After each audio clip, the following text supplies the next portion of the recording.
Hello વિદ્યાર્થી મિત્રો, તમે અગાઉના લેક્ચરમાં આપણે સ્વાધ્યાય 10.2 શરૂ કરેલું અને એમાં અગત્યના પ્રશ્નો અને એક પ્રમેય તમે શીખી લીધો.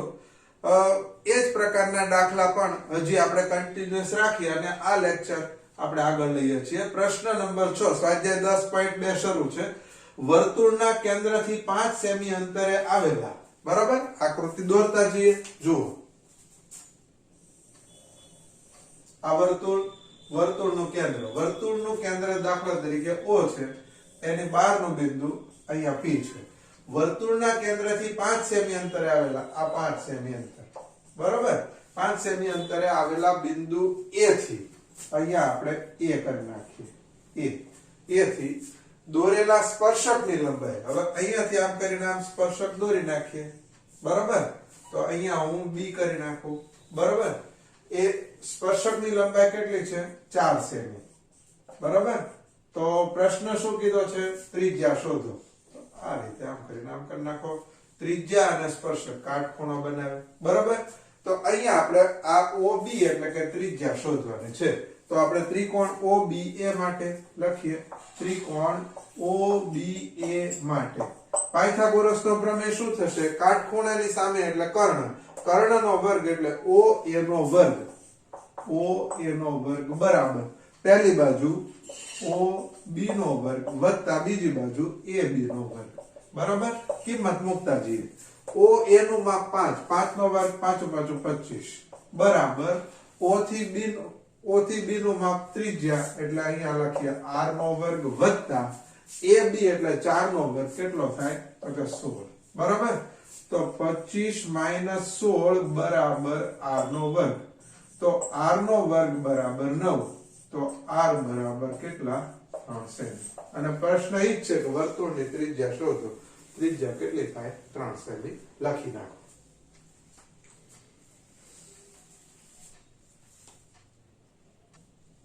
પ્રશ્ન નંબર 7. બે સમકેન્દ્રી વર્તુળોની ત્રિજ્યાઓ 5 સેમી અને 3 સેમી છે.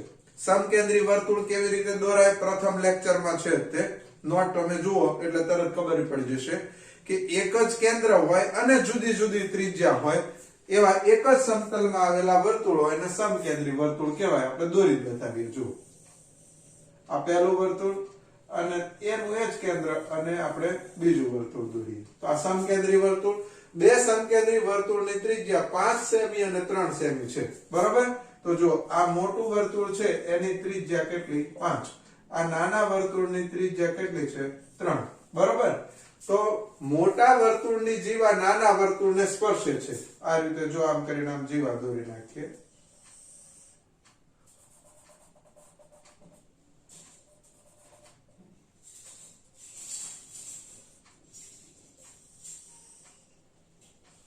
બરાબર. અહીંયા હું લખી નાખું છું આ P કેન્દ્ર, આ M, આ B, અહીંયા A. હવે શું કરવાનું છે જુઓ, બરોબર સમજી લો.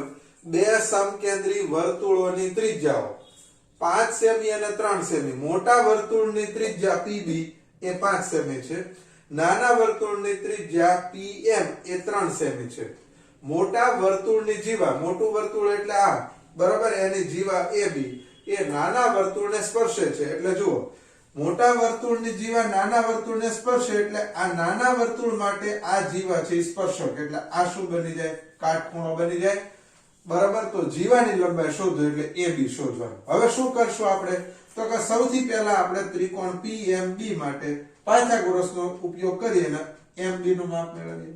MB નું માપ મેળવીએ એના ડબલ કરો એટલે AB મળી જાય. એનું કારણ છે કે વર્તુળની જીવા પર દોરેલો લંબ એ જીવાને દુભાગે છે. આપણે 9મા ધોરણમાં પ્રમેય શીખી ગયા છીએ.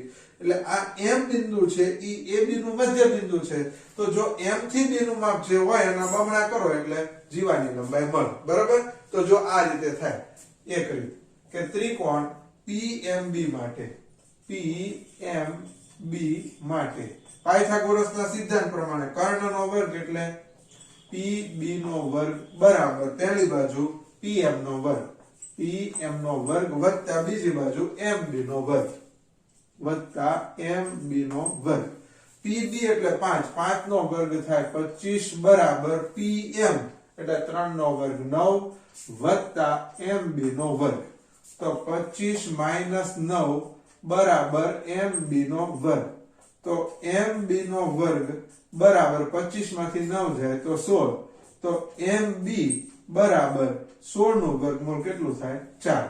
હવે mb નું માપ જો 4 હોય તો ab નું માપ કેટલું થાય 8. કેમ તો કે જીવાની લંબાઈ અહીં લખી નાખો, માટે જીવા ab ની લંબાઈ બરાબર mb ગુણ્યા 2, તો 4 ગુણ્યા 2 બરાબર 8 સેમી. બરાબર, આ એક રીત. હવે આમાં શોર્ટકટ રીતે એક બીજી છે, એ પણ આપણે તમને સમજાવી. આ પહેલી રીત. હવે બીજી રીત છે એ સૂત્રની રીત છે. એમાં તમારે સૂત્ર યાદ રાખવું પડે સૂત્રની રીતમાં. બરાબર, હવે સૂત્રની રીત આવી છે કે જીવાની લંબાઈ બરાબર 2 ગુણ્યા વર્ગમૂળમાં r1² માઈનસ r2 નો સ્ક્વેર. બરાબર, જો જીવાની લંબાઈ બરાબર 2 ગુણ્યા વર્ગમૂળમાં r1² માઈનસ r2². જો તમને આ સૂત્ર યાદ હોય તો આવી આકૃતિ દોરવાની કોઈ જરૂર નથી. એમાં યાદ રાખવાનું r1 એટલે મોટી ત્રિજ્યા અને r2 એટલે નાની ત્રિજ્યા, બરાબર 2 ગુણ્યા વર્ગમૂળમાં r1 મોટી ત્રિજ્યા કેટલી છે 5, તો 5 નો વર્ગ 25 માઈનસ નાની ત્રિજ્યા 3, તો 3 નો વર્ગ 9, તો 2 ગુણ્યા વર્ગમૂળમાં 25 માંથી 9 જાય તો 16, તો 2 16 નું વર્ગમૂળ 4, તો જવાબ 8 સેમી. બરાબર, તમે આ બે રીતે લખજો. તમને જો સૂત્ર યાદ હોય તો તમે પરીક્ષામાં આ રીતે ગણી શકો છો. ધારો કે તમને સૂત્ર યાદ નથી તો પાયથાગોરસની રીતે આકૃતિ દોરીને દાખલો આ રીતે સોલ્વ કરી શકાય. વ્યવસ્થિત લખજો પહેલા આ, પછી એની નીચે બીજી રીત, એમ કરીને સૂત્રની રીતે એમ કરીને લખી નાખો.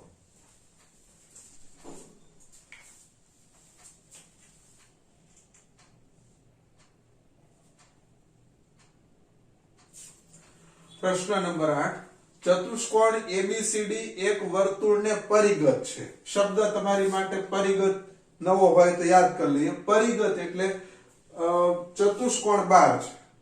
જો અંતર્ગત ચતુષ્કોણ હોય તો વર્તુળની અંદર ચતુષ્કોણ હોય, પરિગત ચતુષ્કોણ એટલે ચતુષ્કોણ વર્તુળની બહાર હોય. બરાબર, તો જુઓ ચતુષ્કોણ ABCD એક વર્તુળને પરિગત છે. પરિગત એટલે બહારની બાજુ છે. કોણ? તો કે ABCD ચતુષ્કોણ. સાબિત કરો કે AB વત્તા CD બરાબર AD વત્તા BC. બરાબર, પરિગત હોય કે અંતર્ગત હોય ધ્યાન રાખજો, આપણને બાજુઓ છે એ સ્પર્શવી જોઈએ. બરાબર, તો અહીંયા જો પહેલી, બીજી, ત્રીજી, ચોથી આ ચારે ચાર બાજુઓ વર્તુળને સ્પર્શે તો જ પરિગત કહેવાય. બરાબર, હવે આપણે સમજી લઈએ. જો આકૃતિ આપણને પરીક્ષામાં આ રીતે આપેલી જશે, આ આકૃતિ અને એની ઉપરથી આ સાબિત કરવાનું. હવે શું કરીએ તો કે અહીંયા જે ABCD ને સ્પર્શે છે એ આપણે લખી નાખીએ. દાખલા તરીકે AB ને અહીંયા હું લખું છું x માં, પછી B ને BC ને તો કે y, અહીંયા Z અને અહીંયા W. આ રીતે આપણે ચાર બિંદુઓ મૂકી દીધા. બરાબર, તો અહીંયા આપણે લખાણ લખી લઈએ કે ધારો કે ABCD ચતુષ્કોણ વર્તુળ ને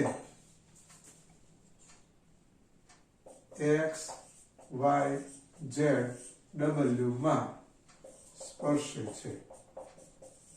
બરાબર, ધારો કે ABCD ચતુષ્કોણની બાજુઓ વર્તુળને x y z w માં સ્પર્શે. જો AB બાજુ x માં સ્પર્શે છે, BC બાજુ y માં, CD બાજુ z માં અને DA બાજુ w માં સ્પર્શે છે. બરાબર, હવે તો કે વર્તુળના આપણે બીજો પ્રમેય શીખ્યા કે વર્તુળની બહારના બિંદુમાંથી દોરેલા સ્પર્શકો સરખા હોય. હવે તમે જુઓ તો આડકતરી રીતે જોઈએ તો વર્તુળ આ A B C અને D આ ચારે ચાર વર્તુળની બહારના બિંદુઓ છે. બરાબર, જુઓ અહીંયા હું લખું છું ચતુષ્કોણ ABCD ના શિરોબિંદુઓ A B C D વર્તુળની બહારના બિંદુઓ છે. માટે પ્રમેય 10.2 પ્રમાણે હવે તમે જુઓ કે દાખલા તરીકે વર્તુળની બહારનું બિંદુ A, તો A થી x નું અંતર, A થી W નું અંતર સરખું, તો અહીંયા હું લખી નાખું માટે AX બરાબર AW, બરાબર. એ જ રીતે વર્તુળની બહારનું બિંદુ B, તો BX બરાબર BY, તો અહીંયા બીજું લખું BX બરાબર BY.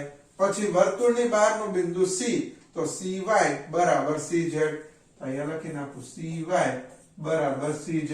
એ જ રીતે વર્તુળનું બહારનું બિંદુ D, તો DZ બરાબર DW, અહીંયા લખી નાખીએ DZ બરાબર DW, બરાબર. તો આ રીતે થયું. હવે આપણે જવાબ શું લાવવાનો છે, તો કે AB + CD બરાબર AD + BC. તો હું અહીંયા લખું છું ડાબી બાજુ, જો AB + CD, બરાબર. નજર રાખજો, ડાબી બાજુથી કામ શરૂ કર્યું, જવાબ આપણે AD + BC લાવવો છે. હવે AB, આ AB કોનો સરવાળો છે, તો કે AX + BX. તો AB ની જગ્યાએ હું લખી નાખું AX + BX વત્તા CD કોનો સરવાળો છે, CD, તો જો CZ + DZ, અહીંયા લખી નાખીએ CZ + DZ, બરાબર. હવે આપણે કૌંસ તોડી નાખીએ, જોઈ લેજો AX + BX + CZ + DZ. હવે કિંમત બધા જ બદલી નાખીએ, જો AX બરાબર શું છે, તો કે AX બરાબર AW, AX ની જગ્યાએ AW વત્તા BX ની જગ્યાએ શું લખી નાખવાનું, તો કે BY વત્તા, જુઓ તો CZ ની જગ્યાએ શું લખી નાખવાનું, તો કે CY વત્તા DZ ની જગ્યાએ શું લખવાનું, તો કે DW. લખાઈ ગયું, બધાના નામ ચેન્જ થઈ ગયા. હવે તો કે આપણે જવાબમાં પહેલા કોણ લાવવું છે, AD. તો AD કોનો સરવાળો છે, તો કે AW + DW, બંને છે AW + DW. તો એનો બાજુમાં લાવો AW + DW, બરાબર. આનો ગ્રુપ કર્યું. વધ્યું શું, તો અહીંયા લખી નાખીએ BY + CY, બરાબર. હવે AW + DW, AW + DW એટલે AD વત્તા BY + CY, BY + CY એટલે BC. તો આ BC આવી ગયું, બરાબર. તો માટે આમ લખી નાખીએ, શું લખશું, AB + CD બરાબર AD + BC. રેડી, લખી નાખો.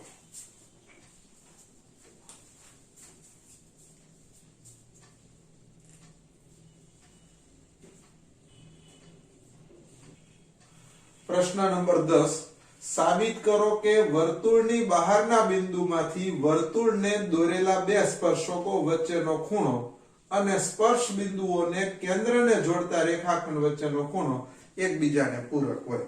પહેલા આકૃતિ દ્વારા સમજીએ શું આપેલું છે અને શું કરવાનું છે. જુઓ, બરોબર, ધ્યાન બધાનું. અહીંયા આ વર્તુળ, બરોબર. શું આપ્યું, જો વર્તુળની બહારના બિંદુ P માંથી, હવે અહીંયા વર્તુળની બહારનું બિંદુ P આપણે રાખીએ. હવે ત્યાંથી બે સ્પર્શકો દોરીએ, આ પહેલો સ્પર્શક અને આ બીજો સ્પર્શક, બરોબર. અહીંયા P બિંદુ છે, અહીંયા A છે અને અહીંયા B છે, બરોબર. જો સાબિત કરો કે વર્તુળની બહારના બિંદુમાંથી વર્તુળને દોરેલા બે સ્પર્શકો વચ્ચેનો ખૂણો એટલે કે APB આ ખૂણો અને સ્પર્શ બિંદુઓને કેન્દ્રને જોડતા રેખાખંડ વચ્ચેનો ખૂણો, આ કેન્દ્રને જોડતા રેખાખંડ વચ્ચેનો ખૂણો એટલે કે AOB, O કેન્દ્ર વાળું વર્તુળ છે, બરાબર. વચ્ચેનો ખૂણો એકબીજાને પૂરક હોય એટલે આ ખૂણો અને આ ખૂણો એકબીજાને પૂરક છે. એકબીજાને પૂરક છે એટલે આનો અર્થ શું થયો કે એ બંને ખૂણાનો સરવાળો કેટલો થાય, 180. બરાબર. જુઓ કે વર્તુળની બહારના બિંદુમાંથી વર્તુળને દોરેલા બે સ્પર્શકો, વર્તુળની બહારનું બિંદુ P, વર્તુળ ઉપર કયા કયા સ્પર્શકો દોર્યા, તો કે PA અને PB. તો આ બંને સ્પર્શકો વચ્ચેનો ખૂણો અને સ્પર્શ બિંદુઓને કેન્દ્રને જોડતા સ્પર્શ બિંદુઓ A અને B અને કેન્દ્ર સાથે જોડતા રેખાખંડથી બનતો ખૂણો એટલે કે AOB, આ બંનેનો સરવાળો કેટલો થાય, 180 થાય. કેમ, તો કે એ બંને ખૂણા એકબીજાના પૂરક છે, એકબીજાના પૂરક છે એટલે ખૂણોનો સરવાળો 180 થાય, બરાબર. હવે આપણે સમજીએ. જો સૌથી પહેલા PA એ O કેન્દ્ર વાળા વર્તુળનો સ્પર્શક છે. હું અહીંયા લખતો જાઉં જો.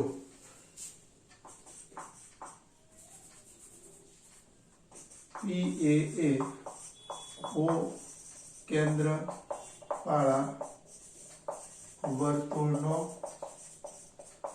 સ્પર્શક છે માટે પ્રમેય 10.1 પ્રમાણે શું થશે તો ખૂણો PAO બરાબર 90. બરાબર. સેમ એ જ રીતે આપણે શું લખશું તો આ રીતે PB એ O કેન્દ્ર વાળા વર્તુળનો સ્પર્શક છે. બરાબર. અહીંયા સ્પર્શ બિંદુ અહીંયા લખાય કે એ સ્પર્શ બિંદુ છે. અહીંયા શું લખશું B સ્પર્શ બિંદુ છે માટે ખૂણો કયો PBO એ લખીએ ખૂણો PBO બરાબર 90. બરાબર. હવે ચતુષ્કોણ કયો તો કે APBO ચતુષ્કોણ APBO માટે. બરાબર. હવે પહેલો ખૂણો A તો A નું નામ શું તો કે PAO. બરાબર. આપણે આમ નામ લખી લઈએ પહેલા ખૂણો A વત્તા ખૂણો P વત્તા ખૂણો B વત્તા ખૂણો O બરાબર 360. બરાબર. હવે એ ખૂણો તો આ 90 નો PAO એટલે અહીંયા 90 વત્તા P ખૂણો એટલે આ એટલે એનું નામ APB અહીંયા લખી નાખીએ ખૂણો APB વત્તા B ખૂણો એટલે PBO કેટલાનો 90 નો વત્તા O એટલે કયો ખૂણો AOB તો અહીંયા AOB બરાબર 360. બરાબર. તો 90 કેટલા 180 તો ખૂણો APB વત્તા ખૂણો AOB વત્તા 180 બરાબર 360. તો ખૂણો APB વત્તા ખૂણો AOB બરાબર 360 માઈનસ 180. તો ખૂણો APB વત્તા ખૂણો AOB બરાબર 180. હવે આ બંને ખૂણાનો સરવાળો 180 છે. હવે જે બે ખૂણાનો સરવાળો 180 થાય તો એ બંને ખૂણા એકબીજાના પૂરક છે. બરાબર. માટે આ બંને ખૂણા એકબીજાના પૂરક છે. કયા કયા ખૂણો APB અને ખૂણો AOB. બરાબર. અહીંયા લખી નાખું આ બંને ખૂણા એકબીજાના પૂરક છે. રેડી. વ્યવસ્થિત લખી નાખો.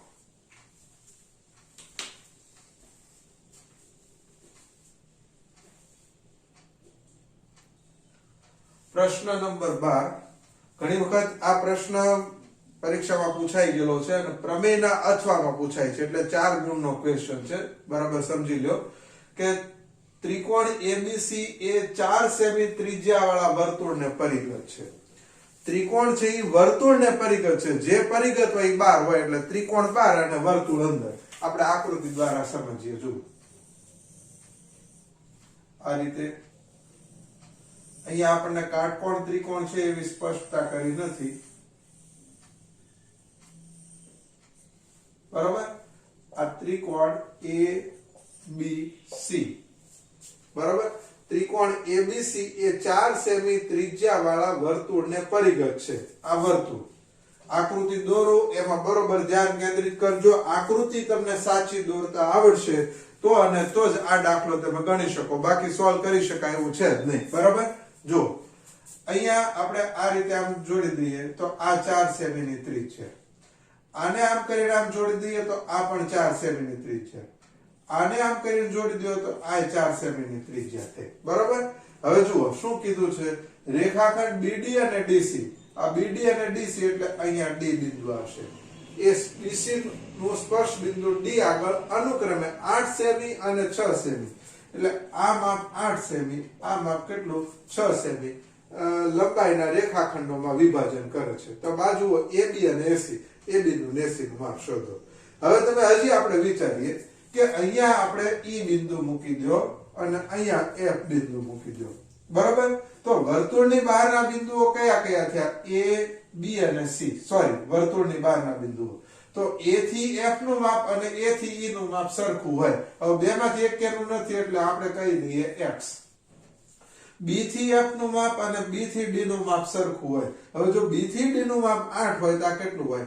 ફરજિયાત 8 જ હોય. BF અને BD બે. સેમ એ જ રીતે અહીંયા C બિંદુ બહારનું છે તો C થી D નું માપ અને C થી E નું માપ સરખું હોય. હવે જો C થી D નું માપ 6 હોય તો C E નું માપ કેટલું થાય? ફરજિયાત 6. બરાબર? હવે સરવાળો કરો. જો B થી D નું માપ કેટલું? તો કે 8 ને 6 14 છે. આ માપ 14. આ સરવાળો કેટલો થાય? તો કે x 6.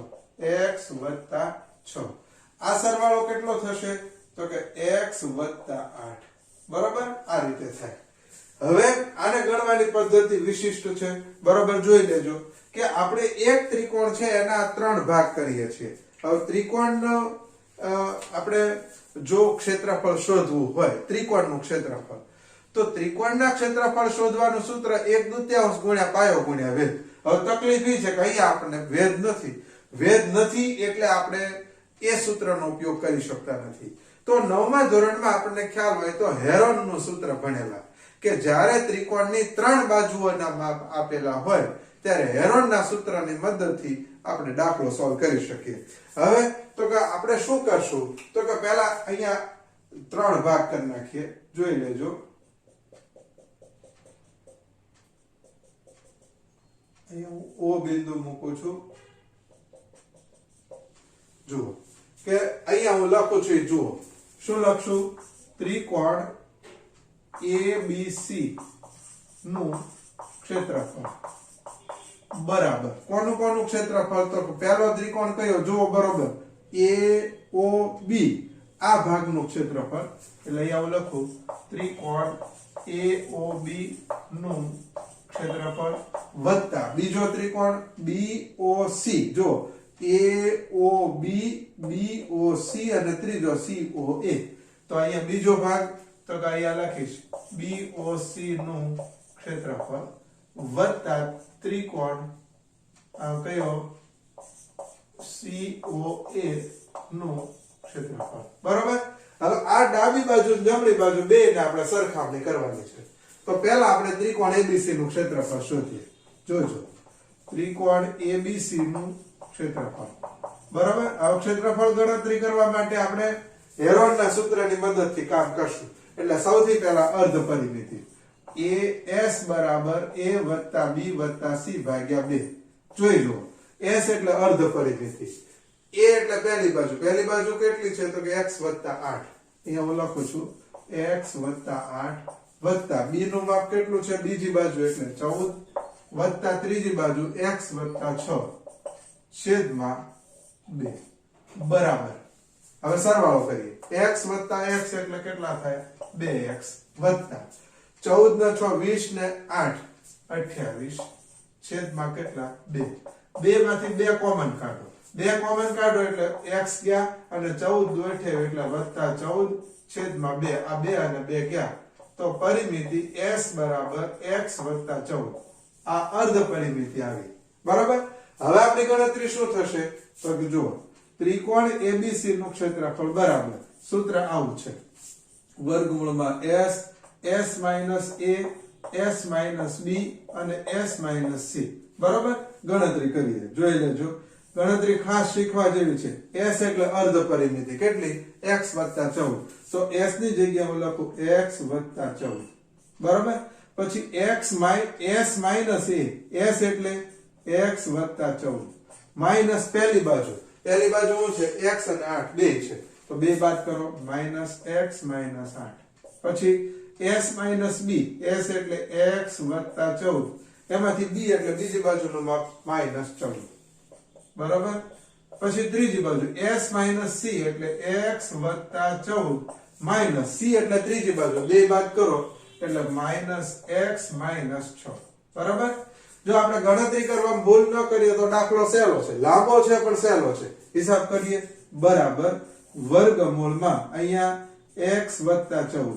હવે અહીંયા તમે જુઓ વત્તા x અને ઓછા x યા 14 માંથી 8 જાય તો કેટલા 6 ગુણ્યા વત્તા 14 ને ઓછા 14 ગયા એટલે x ગુણ્યા અહીંયા વત્તા x અને ઓછા x ગયા તો 14 માંથી 8 જાય તો 14 માં 6 જાય તો 8 બરોબર ગુણાકાર કરી લઈએ તો વર્ગમૂળમાં 8 6 48x 48x કૌંસમાં x વત્તા 14 બરોબર આને આપણે પરિણામ નંબર 1 આપીએ છીએ જો શું કર્યું આપણે કે આખા ત્રિકોણનું ક્ષેત્રફળ બરાબર પહેલો ભાગ બીજો ભાગ વત્તા ત્રીજા ભાગ આ ત્રણેયના ક્ષેત્રફળનો સરવાળો કરો ત્યારે આખું ક્ષેત્રફળ મળે આપણે ડાબી બાજુની ગણતરી કરી તો ત્રિકોણ ABC નું ક્ષેત્રફળ આપણને કેટલું મળ્યું તો કે વર્ગમૂળમાં 48x કૌંસમાં x વત્તા 14 મળ્યું બરાબર તો પહેલા લખી લો પછી આપણે જમણી બાજુની ગણતરી કરી પહેલા આકૃતિની નીચે આ લખાણ કરો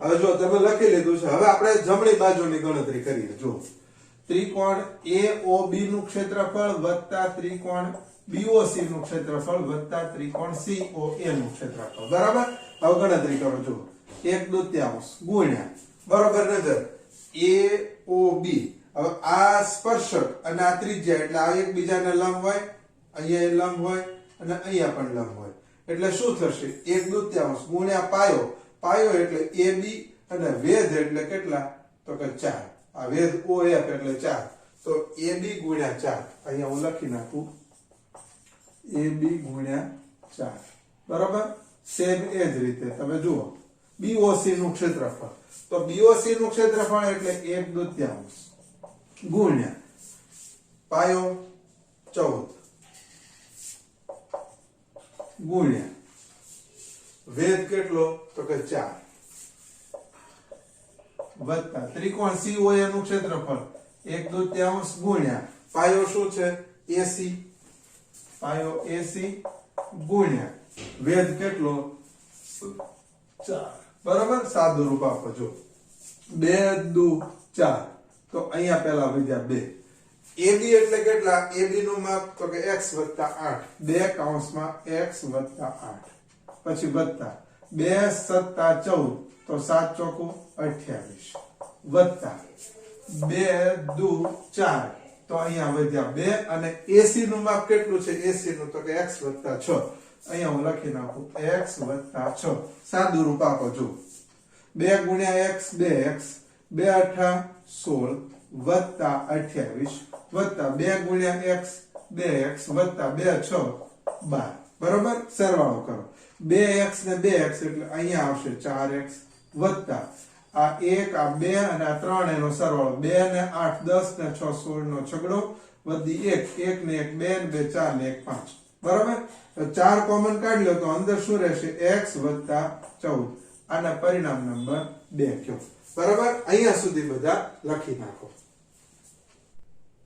આપણે પરિણામ 1 અને 2 બે અલગ અલગ આપતા આવ્યા હવે આપણે બંનેની સરખામણી કરવી છે કેમ કે બેયની સરખામણી કરો તો જ આપણને જવાબ મળે બરાબર વર્ગમૂળને દૂર કરવા સામેના પદનો વર્ગ કરો એટલે 48x કૌંસમાં x 14 બરાબર 4 નો વર્ગ થાય 16 અને અહીંયા x 14 નો વર્ગ થાય બરાબર અહીંયા હવે આપણે આવું કરશું 48x કૌંસમાં x 14 છેદમાં 16 કૌંસમાં x 14 તમે જુઓ x 14 નો વર્ગ છે એક પદ નીચે આવ્યું તો એક પદ અહીંયા x 14 એમ રહેશે બરાબર આ બંને ગયા 16 13 48 એટલે 3x અહીંયા આવું થશે 3x બરાબર x 14 તો અહીંયા શું થશે 3x - x બરાબર 14 તો 3x માંથી x જાય તો 2x બરાબર 14 તો x બરાબર કેટલા થાય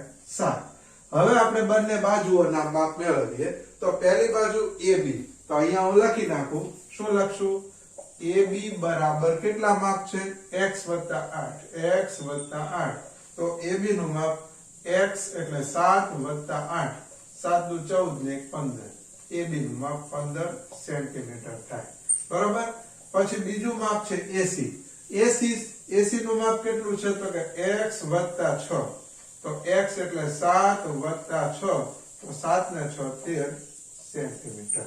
આ માપ કોનું છે? AC નું. આ બે જવાબ ત્યાં લખી નાખો વ્યવસ્થિત.